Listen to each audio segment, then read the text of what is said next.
I think it's showing as the season's progressing that the Arsenal team does need a lot of experience, especially in the attacking areas where you've got this 72 million man Pepe, who's not really performed ever since he's been to the club, ever since he's joined the club.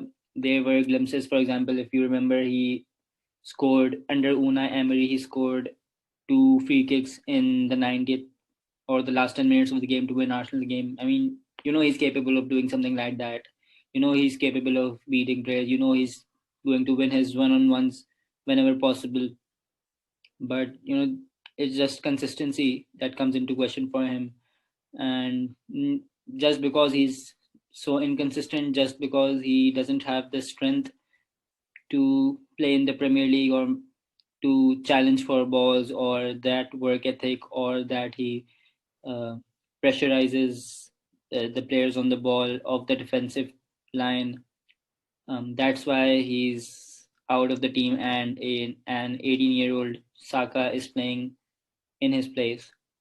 And the same can be said about Martinelli. Just because Aubameyang has had his disciplinary issues, um, is burdening the shoulders of a young 21-year-old.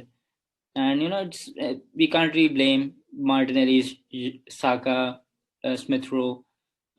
They're not. They were. It's too much for. It's too much to expect this from them, which is all right. It goes to show that we have a really bright bunch of youngsters in our team, um, probably the best in the league. And you know, if the team is created around them in the future with good experienced players around them, then this team can go places. And obviously, there's this question of squad depth, which Arsenal don't really have. And Arteta, in the post-match press conference, said against for the post-match press conference of Burnley, said that he is looking for recruiting some players, and Arsenal desperately need a proper central midfielder. Odegaard's good, he's good, but Partey is good, but there needs to be that third midfielder. Obviously, Xhaka still divides opinion within the Arsenal community, and if it were to me, I mean, I'd get a good replacement for Xhaka. Even if you don't want to sell him, he's. I get why Arsene Wenger bought him. I get why Unai Emery played him. I get why Arteta plays him. He's a leader in the team. He's a leader in the dressing room. But when it comes to performing, his decision making isn't really the best. Let's give Xhaka the benefit of doubt, because I've seen him make a lot of mistakes in the Switzerland national team too. And if we want to be winning, or if we want to be competing for trophies, winning against the big teams, Xhaka can at times prove to be a liability, despite his incredible passing range. I can vouch for Xhaka that he arguably has the best passing range in the league.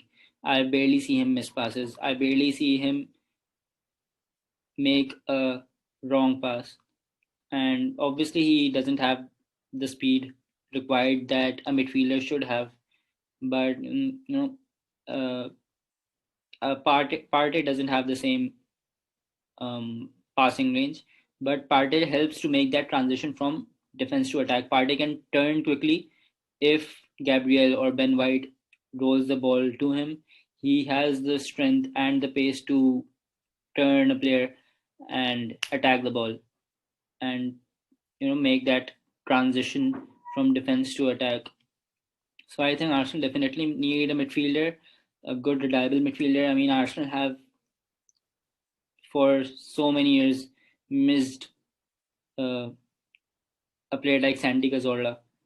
I mean, the Santi Cazorla was just an absolute miracle of a signing by Arsene Wenger. I mean, it was a pleasure to watch him.